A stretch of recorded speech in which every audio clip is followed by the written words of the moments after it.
So, Epic had their State of Unreal recently, and rather than everyone simply talking about the latest tech that Epic is showcasing, instead, all attention was given to The Witcher 4, which apparently had a huge showing with a tech demo at State of Unreal. Now, it was no real big surprise that The Witcher 4 actually made an appearance here because both CD Projekt Red and Epic have actually been in a very close partnership from 2022 when the game was first announced, due to the fact that they've actively been basically developing Unreal Engine 5 together, using The Witcher 4 as one of the base models for developing open world games. And I know The Witcher is a very cherished franchise. I myself absolutely love that series, so I've honestly been very excited to see what we're going to be getting with The Witcher 4. All we've really gotten for the most part have been CGI cutscenes, so it seems like with this tech demo for the first time ever, we will actually be getting some gameplay. So without further ado, let's go ahead and check that trailer out together. This is a technological showcase set in the world of The Witcher 4. What you just saw and are going to see now is running on a standard PlayStation 5 at 60 FPS with ray tracing. So Did they just say that this game is running on the standard PS5 with 60 FPS? Monster slayer, a Witcher. With Unreal Engine 5? Have we actually had any game run with full 60 FPS on the standard PS5? The region we are in is called Kovir, and you'll get to explore it in a game. Right now, Ciri is investigating a monster, and after gathering new clues, she is The environment does look real nearby pretty. Village. Like, Witcher 3 already looks like a great game. Like, Witcher 3 looks amazing. Even going back to it now. All right, everyone. Meet But the Kelpie. environment for this one is low-key, almost photorealistic. Let weeds be weeds, Kelpie. So just like Geralt and Roach, Ciri has her own loyal companion. I'll never be Roach. We return to town. But Ciri is looking These two good. characters need to feel like one. Since you're gonna explore the world on horseback, riding needs to feel seamless, natural, and just fun. Yeah, and to support that, we're introducing multi-character motion matching in Unreal. So Ciri and Kelpie, they're perfectly synchronized when mounting from any angle and speed. And we also cool, I support guess. root motion movement on Kelpie, so controlling her feels realistic and grounded. And there are I also don't know some if really nice any of y'all have improvements to our played Unreal the Chaos Game of Flex Thrones Solver. game out. And these machine-learned deformations. So you've got realistic muscles moving and stretching under Kelpie's skin without compromising the performance there. Oh, alright. I mean, that's cool. I mean, that type of technology for gaming, it's like, it's interesting. It's one of those things that I feel like for most of us, we're like, do we care like that? Maybe not, as long as the horse riding itself feels natural, good. Not like weird and clunky. And wild nature. Yeah, and wild nature is hard. That's why I was talking about the And Game of with Thrones nano game. It's a geometry, free-to-play. we freed artists Really from good, some of reminds me their of The own Witcher 3. constraints. But we won't However, rest there's until certain everything we little do in aspects Unreal here and has there that are same kind of spirit janky. freedom. There's Horse always more riding work to do. is one of them. And foliage is a huge piece of that puzzle. So we are excited to introduce nanite foliage.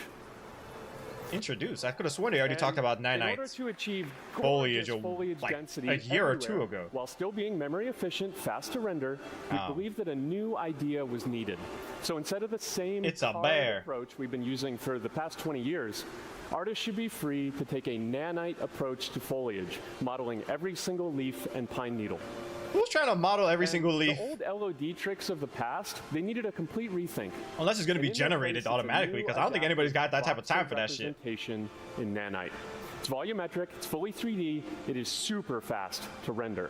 And these dense clusters of triangles turn into these cubes, which at a distance, they're no larger than a pixel, and they react to the changing light of our dynamic sun and our shadows, and they allow artists to render whatever amount of foliage is needed to achieve their vision without compromise.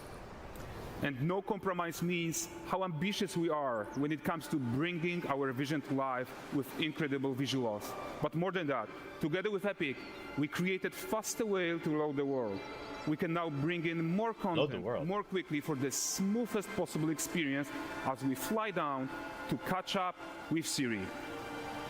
So all that was in real time? Alright. Then again, it's not like The Witcher 3 ever had loading screens per se, outside of you getting killed or something. I'm trying to think. I don't remember any loading screens in that game. Welcome to Valdrest. So Valdrest is a port town, a hub for fishing, trade, and mining. It's one of those places where you can meet shady characters or overhear gossip from other lands. It's also where Ciri took on her current contract. Now, I feel like the real question that a lot of people are going to be wondering is, will we actually ever get to play Geralt? in The Witcher 4. I mean, I love Ciri. Don't get me wrong. Excited we can The times I got to play as her in The Witcher 3 were some of my favorite moments. So I'm definitely down to like play Ciri throughout the entirety of The Witcher 4. God damn, bro. But I know there are gonna be people out there who like, if Geralt isn't in this game at all, they're gonna be pissed. I present him with a fish. For the furry rascal will often wait, and bears wait grants good fortune.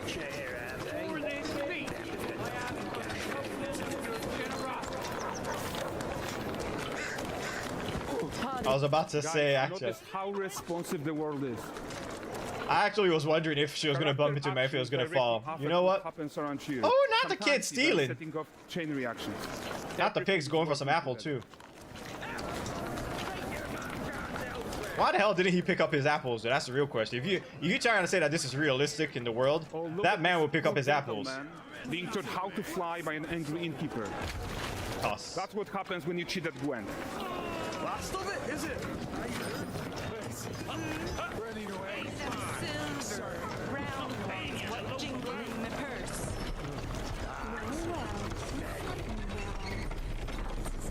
Okay, so this is the guy who gave the Ciri quest his own. Like you probably suspect, he has his own agenda in all of this. You're off your tits again, Wilfred. Not a human, hamster wheel.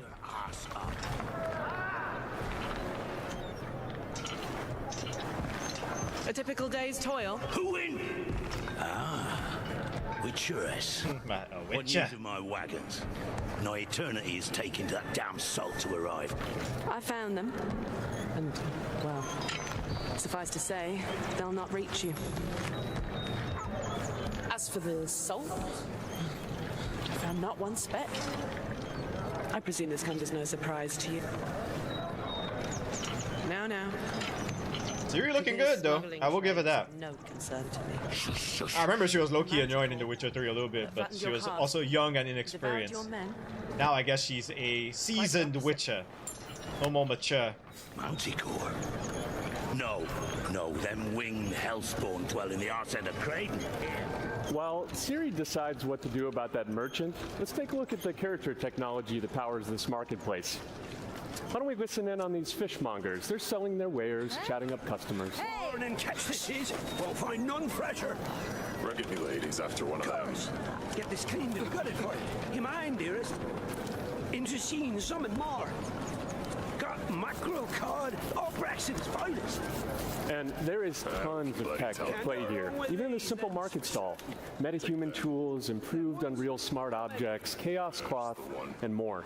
Yeah, and all of this exists to make sure that the gap in quality between Ciri and NPCs is as small as possible. Sweetest. Yeah, and closing that gap, it's not just about fidelity, right, but also authenticity. They should react to changes in the world around them. But the prisoner in pillory isn't exciting enough for Valdres. Let's grab everyone's attention with a circus.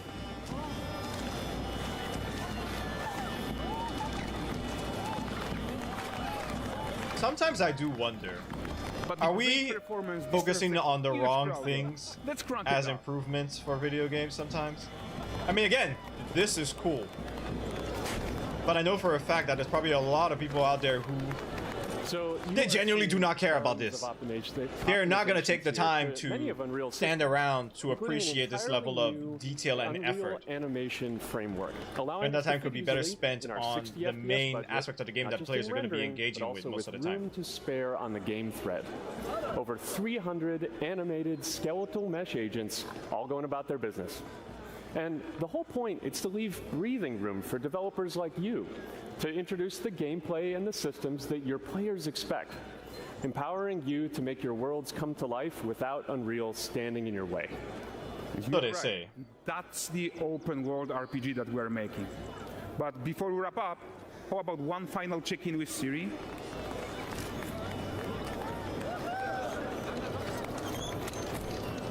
We are making this game to be the most immersive and ambitious open world Witcher game ever.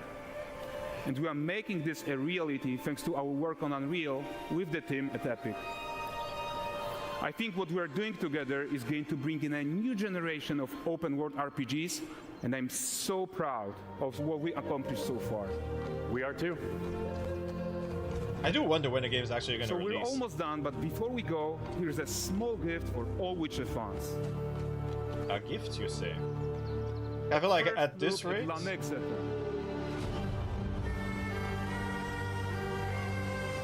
I don't know where the hell that is.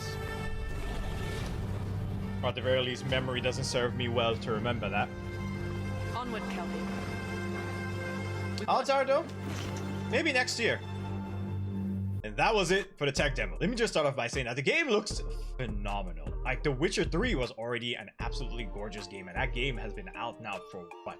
I want to say 6 years, 7 years thereabout. And even to this day, it looks great, but they've actually managed to make The Witcher 4 look like a true next-gen title. And the fact that they said that this was running on the base PS5 at 60 FPS, to be honest, we'll believe it when we see it. Even if they want to say it was a performance mode, I personally find that extremely hard to believe. But maybe CD Projekt Red will actually be the ones to show us that Unreal Engine 5 can actually produce well-optimized games, meaning that it's a bunch of other devs who aren't putting in the work to actually optimize their titles. But going into some of the things we saw during the trailer, one, Ciri looks absolutely phenomenal. Already loved her in The Witcher 3. I'm going to have a great time playing as her in The Witcher 4. Some of the tech that we're talking about when it came to like how the horse apparently rides, it sounds cool, but let's be real. There's been plenty of other games out there with pretty good horse riding that I don't think we need to go to that level of realism in order to have a good functioning horse in your game. I don't think most of us are very picky when it comes to that aspect. Then when we got to town and they were talking about how interactive Ciri is with the rest of the world, again, it looks cool. But then I question, are these things necessary to make it a good game? To be honest, I feel like there are a lot of people out there who don't even care just alone for the story of a game. They will quite literally skip every single cutscene just so they can get to the point, which is the gameplay. They don't care about what the lore is. They don't care about any of the NPCs in the world. And sometimes I do wonder if there are more of those people out there than there are those who actually enjoy the story or the nitty-gritty aspect of the game. I enjoy a good story in my games. I enjoy interacting with the world most of the time. But even I looked at this and I was like, is this level of detail honestly necessary? Do we really want to turn it into what seems to be quite literally a lived world? Something like this in an MMO? Godsend. Like, that would be phenomenal. But in a game like this, sometimes I do question it. Now, what made The Witcher 3, in my humble opinion, one of the best RPGs out there was, to some extent, the fact that it does feel like a lived world. But that's not necessarily in the towns themselves. It's what happens outside of the towns when you're out and about on your mission and you encounter some random event, something that you now have the choice. Do you want to ignore it, or do you actually want to engage with it and see what happens? Those were the things that kept me coming back for more with The Witcher 3. And more recently, like I had mentioned earlier, that free-to-play Game of Thrones game that's out captured some of those elements in it as well, which honestly surprised the hell out of me because it's pretty decent for what it is. Granted, the game does have a fair amount of bugs to it, and also you can pretty much see when you're playing the game that there's not the best polish when it comes to some of the animations. What they actually managed to achieve with it, for all that's worth, is pretty good, especially because it's a free-to-play game. You don't have to pay anything to play. As it currently stands, that game's honestly been holding me pretty well so far, considering that I actually had a bit of a burnout with open world games, but for some reason, I'm enjoying this because the world feels relatively lived in. So what I'm hoping for with The Witcher 4 is that we actually get to see them showcase some of the things that do take place in the world itself. What are some of the things that we can expect to find while we're out there exploring? That's what really matters, in my opinion, when it comes to a game like The Witcher. But those are my thoughts on it, and I'd love to hear what you guys thought about, one, The Witcher 4's tech demo in the comments below, and two, I'd love to know, are you someone who actually cares about story in your game, or are you someone who skips every cutscene that's available and you mainly just focus on the actual gameplay instead? But that is it for me, everyone. If you like this video, make sure you hit that like button and subscribe to the channel if you love what we do when it comes to video game news and reviews, and turn that notification bell so you never miss when a new video drops. All right, y'all, that is it for me. Hope you guys have a fantastic day. I will catch you all later. Peace.